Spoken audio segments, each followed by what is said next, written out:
Millionaire invites her black maid's son to play chess as a joke. She didn't know he was a child genius. "Come here, boy. Why don't you show me how chess is played in the slums?" Mrs. Victoria Whitman's voice rang across the lavish living room of her Beverly Hills estate, dripping with the arrogance of someone who had never lifted a finger for her fortune. Diego Santos, now 16, was helping his mother Carmen serve at a charity gala when the wealthy hostess decided to make him the evening's amusement. Around the room, politicians, corporate magnates, and their elegantly bored wives muffled laughs behind crystal glasses filled with overpriced champagne. Victoria had staged the fundraiser under the banner of helping underprivileged youth, though clearly she hadn't imagined one of them circulating hors d'oeuvres under her own roof. To her, the irony was delicious. "I suppose he can at least push the pieces around," she sneered, gesturing toward the ornate Italian chessboard displayed on the coffee table. "Let's see how the boy handles someone who's actually studied the game." Mr. Hamilton, who controlled several luxury resorts, leaned toward his wife with a smirk. "I doubt he even knows knights move in an L." Their laughter rippled through the air like waves of superiority. Carmen lowered her gaze, her grip tightening on the silver tray. 2 decades scrubbing that house and raising her son on a maid's pay, only to watch her employer turn him into a parlor trick for the elite. She had known Victoria since her youth, watched her evolve from a pampered heiress into a merciless socialite. "Carmen, stop working a moment," Victoria commanded sweetly, her tone sharp beneath the sugar. "You'll want to see this. It'll be educational for both of you." Diego stood still, his dark eyes sweeping not just the board, but every smug face in the room. By his mid-teens, he already understood that silence often spoke louder than words, and what he saw was a crowd of privileged adults blind to the storm standing before them.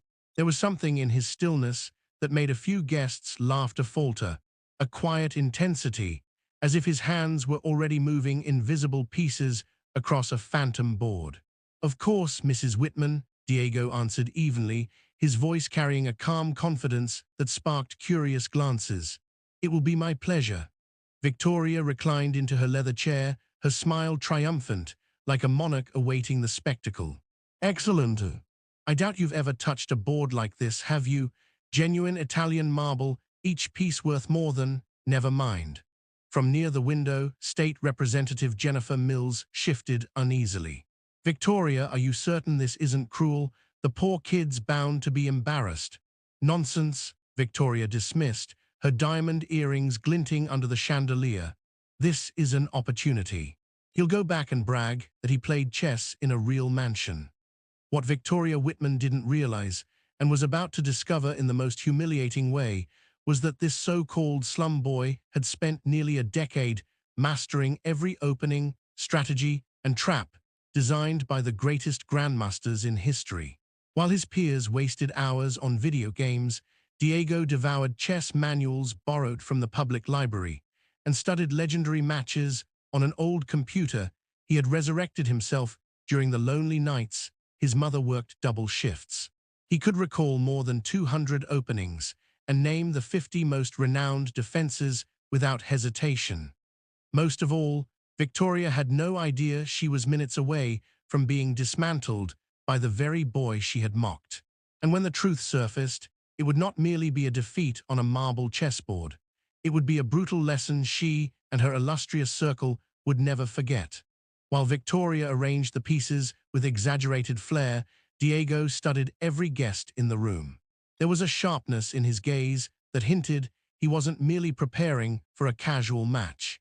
He was preparing to dismantle every prejudice and assumption floating around that gilded living room. If this tale of arrogance, bias, and resilience resonates with you, don't forget to subscribe.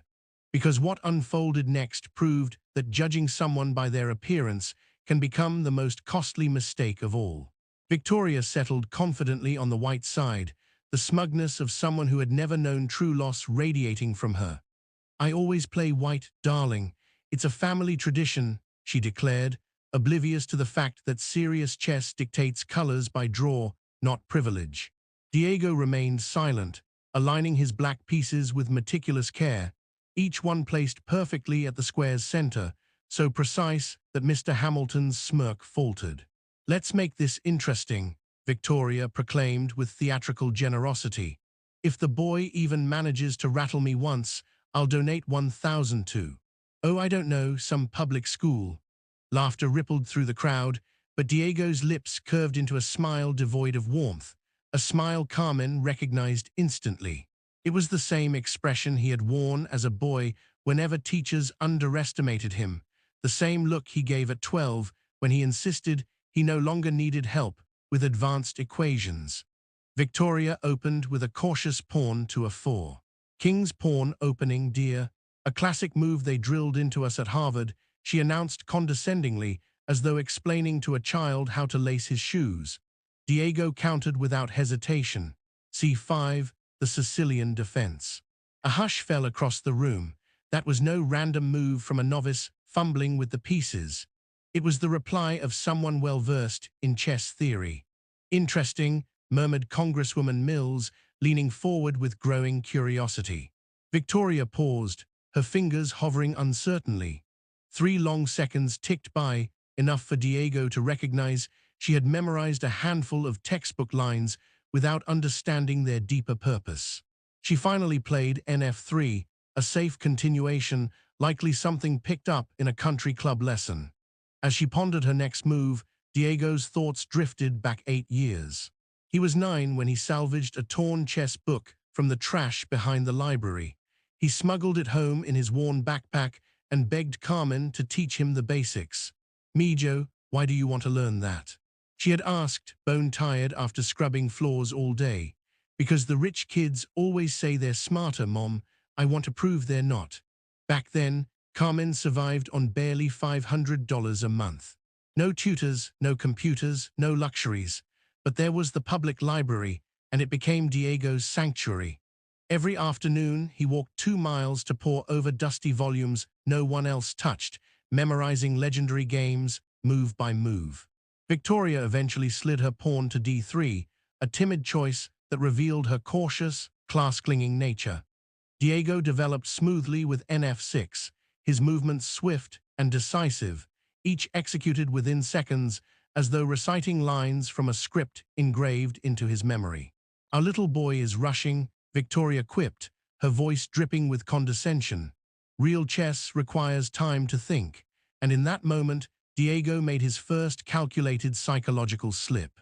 He paused deliberately, letting the silence stretch for 15 long seconds before placing his pawn on G6, preparing the bishop's fianchetto. To the untrained eye, it seemed like the careless move of a novice, but in reality, it was the beginning of a calculated sequence that would only reveal its brilliance after 10 more moves. "RUC," Victoria crowed to her audience, smugly turning her head. "He doesn't have the patience to think." Typical. But Mr. Hamilton, who still remembered his university chess days 4 decades earlier, leaned forward, his voice tight. "Victoria, he's setting up a dragon. A fast dragon." "A what?" she snapped, irritated at the intrusion on her performance. "It's a Sicilian variation," Hamilton muttered, his brow furrowing. "Advanced stuff." Victoria's shoulders stiffened, but she waved it off with forced laughter. "Nonsense. He probably saw it in a movie," yet as the game unfolded, unease crept into her posture. Diego wasn't reacting. He was controlling, pulling her into his rhythm. Every piece landed with surgical precision, as though each square had been waiting for it all along. The board itself seemed to breathe, transformed into a living symphony under his command. From the corner, Carmen's heart pounded. She had always known her son was gifted, but she had never seen him play with such quiet dominance against someone who treated the board like a stage for arrogance. And for the first time in 2 decades of cleaning that mansion, she saw it. Fear in Victoria Whitman's eyes, the terrifying possibility that she was not as untouchable, not as extraordinary as she had convinced herself to be. Every jab, every sneer Victoria attempted only sharpened the steel inside Diego, a strength born not of privilege, but of years enduring contempt. What none of those gilded guests realized was that with each disdainful chuckle, they were writing Victoria's downfall square by square across that Italian marble battlefield. When Diego executed his 10th move, Hamilton nearly choked on his drink. The boy had sacrificed a pawn, a subtle gesture, invisible to the untrained, but to anyone who knew the game, it was the signal of a deadly trap tightening like a noose. Victoria, Hamilton hissed urgently, "This boy is no amateur." But Victoria, blinded by pride, brushed it aside. "Relax, he's just memorized a few tricks from the internet. I'll finish this in 5 minutes." That was the moment Diego did something no one expected. He rose calmly from his seat, the silence of the room wrapping around him, and walked toward Carmen, who stood wringing her hands in the corner. "Mom," he said softly, though his words carried like thunder, "do you remember when you told me one day I would show them who we really are?" Carmen's eyes filled instantly. She remembered. It was his 15th birthday, when she couldn't even afford a slice of cake, when he had found her weeping in their tiny kitchen and promised her that one day the world would see their worth. "That boy has more grace than everyone here combined," murmured Congresswoman Mills to her husband, transfixed by the quiet power between mother and son. Victoria drummed her manicured fingers impatiently against the table. "Shall we continue? I do have other matters today." Diego returned to the board, but his aura had shifted. He was no longer the boy summoned for amusement. He was something entirely different, and everyone in that room could feel it. He was a young man carrying on his shoulders the weight of years of sacrifice, secret studies, and a willpower sharpened by hardship. Diego's 11th move landed with surgical precision, forcing Victoria to furrow her brow for the first time. He had set up a dual threat. Protect the king, and she would lose her queen. Protect the queen, and she would face checkmate in 3 moves. "That's not possible," Victoria muttered, staring at the board with an intensity she hadn't shown all evening. Hamilton's eyes widened as the truth settled in. "Victoria," he whispered, "you're being dismantled by a kid who's likely never stepped inside a proper chess club." While Victoria searched desperately for an escape, Diego allowed his gaze to drift across the room. Congresswoman Mills had abandoned her champagne flute, leaning forward with genuine fascination. The hotel magnate had set his phone aside. Even Hamilton's wife, who had been casually flipping through a glossy magazine, was now riveted to the match. Carmen recognized that expression etched on her son's face. It was the same one he had worn at 12 when he discovered the chess section hidden in the library's back shelves. The same look that burned in his eyes when he spent 5 straight hours replaying Grandmaster games on a broken second-hand computer. The same relentless focus that drove him to rise before dawn to solve tactical puzzles while the world still slept. Victoria finally moved, a frantic attempt to escape the web. But Diego had accounted for that line half a dozen moves earlier. He said quietly, sliding his queen into place, offering not 1 but 3 separate paths to victory. The silence that followed was suffocating. Victoria's eyes darted between the board and her opponent, her manicured hands trembling not with fear, but with an impotent fury at realizing she was being methodically dismantled by someone she had mocked as beneath her. "You must have copied that sequence from somewhere," she snapped, her voice pitched too high. "No one learns that alone." Diego smiled faintly, the first true smile since the game began. "You're right, ma'am, I did learn it. From Garry Kasparov." "Kasparov taught you?" Hamilton gasped. "Not in person," Diego replied steadily, advancing another piece toward what everyone now knew was the final blow. "But I've studied all his recorded games, 1803 of them." This sequence was used against Karpov in 1984, Game 23 of the World Championship. Victoria's eyes darted around the room, searching for sympathy, but instead she met something she had never faced before. Cold disapproval. For the first time, the audience that usually fed her vanity turned away, unimpressed, almost ashamed of her. Carmen stepped forward, her voice trembling but steady with pride. "My son woke every day at 5 to study before school. He walked nearly 7 miles to the public library because we couldn't afford internet while I worked double shifts. He solved chess problems by candlelight when our electricity was cut off. He earned every ounce of this moment." The room was utterly still. Diego glanced at his mother with a mix of love and resolve so powerful it made several guests avert their eyes in shame. Checkmate, he whispered, lowering his queen onto the final square. Victoria sat frozen, staring at the board as though willing the pieces to rearrange themselves. But when she finally looked up, she found Diego's calm, steady gaze waiting for her, unchanged, unshaken. And yet the entire atmosphere in the room had shifted. For the first time, the power no longer belonged to her. The guests no longer regarded Diego as a diversion. They saw him as someone who had just shattered their beliefs about privilege, talent, and merit. And when their eyes turned to Victoria, it was not with admiration, but with a blend of embarrassment and quiet condemnation she had never endured before. What Victoria Whitman didn't realize yet was that this loss on the board was merely the opening move of a far greater reckoning.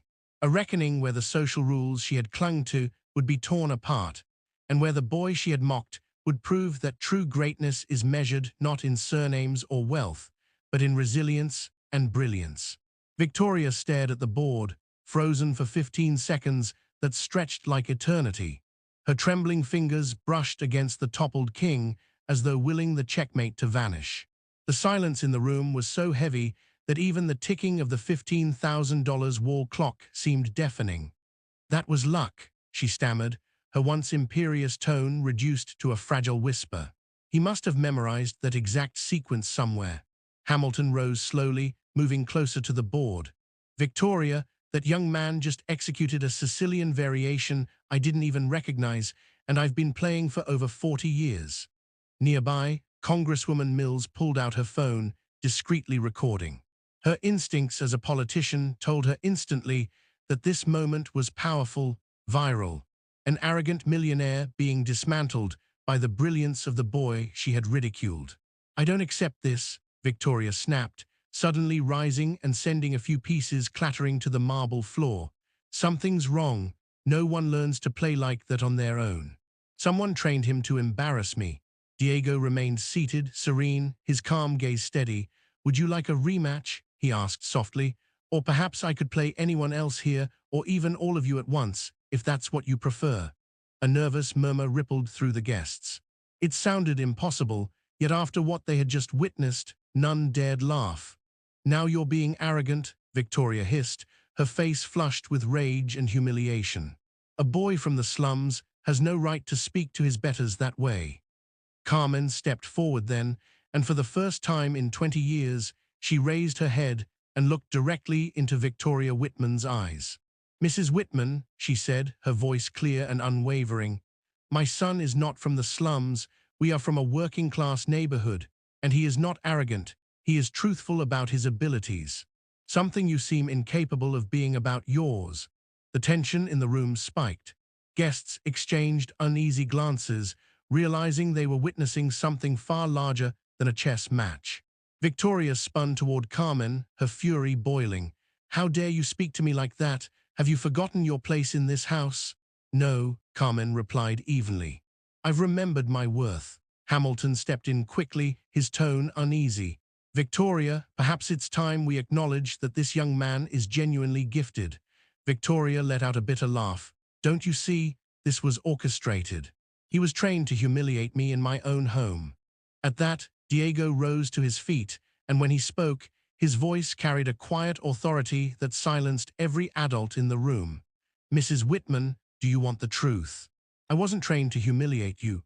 I've spent the last 8 years studying chess because I dreamed of playing against people who respected the game, people who understood that talent doesn't care about color or wealth or last names." He let his words hang in the charged silence, his gaze sweeping across every face. "When you asked me to show you how we play in the slums, I thought it was finally my chance to prove I was worthy of respect. But now I see you never wanted a fair game. You only wanted a spectacle of humiliation." Congresswoman Mills had lowered her phone, now simply watching in awe. "How old are you, young man?" she asked. 17, Diego replied. "And how long have you been playing seriously?" 8 years. Mills turned to Victoria, her expression a mixture of astonishment and scorn. "Victoria, you've just been defeated by a self-taught teenager. A teenager whose mother you employ. A teenager you had invited to play as a joke." Victoria felt the weight of every stare in the room, and for the first time in her life, they were not filled with envy or admiration, but with judgment. I didn't know he played seriously, she tried to defend herself, though even to her own ears the excuse sounded hollow. The question isn't whether he played seriously, Hamilton interjected sharply. The question is why you assumed he would be an easy victory, because he's your maid's son, because he's black, because he doesn't have money. The silence that followed was suffocating. Diego quietly reset the board, each piece placed back with deliberate care. "Thank you for the game, Mrs. Whitman," he said evenly. "It was educational." Then he turned to his mother. "Can we go?" "I have school tomorrow." Carmen nodded, untied the apron she had worn all night, and before leaving, looked straight at Victoria. "Mrs. Whitman, thank you for reminding me that my son belongs in places far better than this one." As they moved toward the door, Congresswoman Mills called out, "Diego, are you interested in scholarships? I know universities that would fight to have a student like you." Diego stopped, and for the first time that evening his smile was genuine. "Very interested, ma'am." She handed him her card. "Call me Monday." Victoria stood frozen, still reeling from the realization that in less than an hour she had gone from admired hostess to the woman who had exposed her own prejudice before witnesses who mattered. When the door closed behind Diego and Carmen, an uncomfortable hush lingered. Hamilton finally broke it. "I think I should be going." One by one, the guests left with stiff goodbyes and eyes full of disapproval until Victoria was alone in her gilded prison, staring at the board where her arrogance had been dismantled by the very boy she had mocked. What she couldn't yet grasp was that this night had only been the opening of a far larger match, one in which Diego Santos would not only rewrite his own destiny, but also challenge the very foundation of privileged people like Victoria had always taken for granted. Under the stars of Beverly Hills, Diego walked home with his mother, the congresswoman's card in his pocket, a card that felt less like paper and more like a key to a new world. In his mind, he was already calculating his next moves, not just across 64 squares, but in life itself, proving that real nobility is not inherited or bought, but earned through character.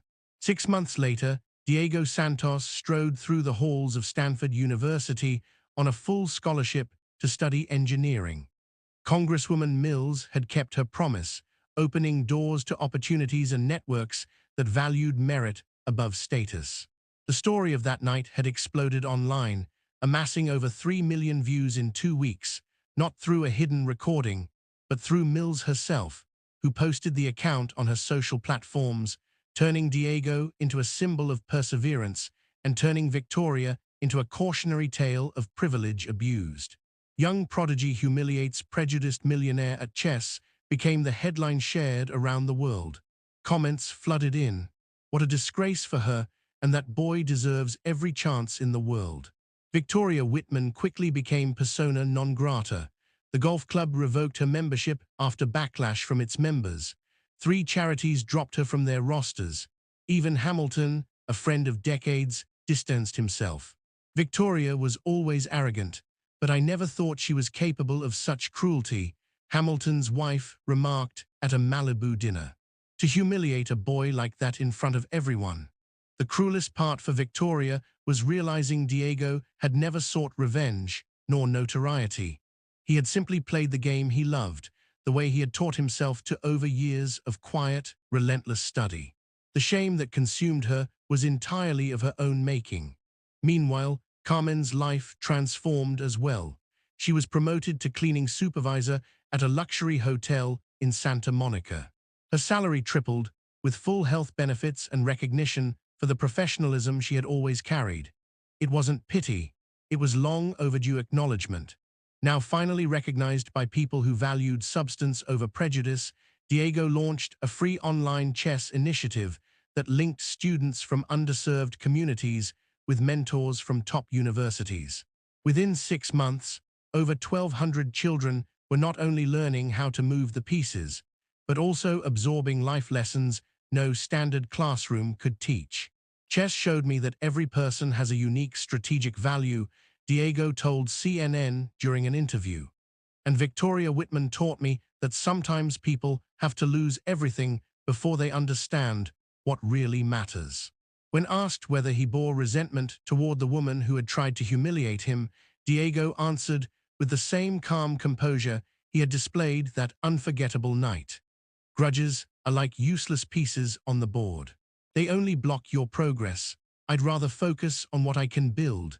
Victoria watched that interview alone in her cavernous mansion, stripped of the friends and admirers who had abandoned her. For the first time, she realized what she had truly lost that evening, not just a chess game, but the chance to become a better person. Hamilton had called her once afterward, his words cutting through her self-pity. "Victoria, you created that mess." Diego responded with the grace you should have shown from the start. That lesson reverberated far beyond Beverly Hills. Diego became living proof that real nobility is not inherited through names or accumulated through wealth. It is forged in hardship and revealed through actions. Through wealth, it is forged in hardship and revealed through actions. He transformed prejudice into purpose and the humiliation meant for him into his own triumph. Today, when Diego envisions the future, he doesn't see the limitations others once tried to impose. He sees a horizon filled with opportunities carved by his own determination. Victoria had tried to belittle him, to inflate her own ego. Instead, she exposed that true greatness lies in the ability to lift others up, not tear them down. In their modest home, Carmen proudly framed a photograph of Diego receiving his first academic honor at Stanford. Beside it hung a certificate from his chess program, which had already impacted thousands of young lives. Achievements that no wealth could purchase and no prejudice could erase. Diego had discovered the most powerful form of revenge. Not destroying those who wrong you, but building something so extraordinary that their mediocrity becomes irrelevant. Victoria Whitman once tried to make him a spectacle. Diego Santos became a symbol, and that contrast defined not only who triumphed in chess, but who triumphed in life. If this story of resilience and justice moved you, subscribe to the channel for more stories that remind us that real power is not found in privilege. It is forged by transforming obstacles into extraordinary opportunities.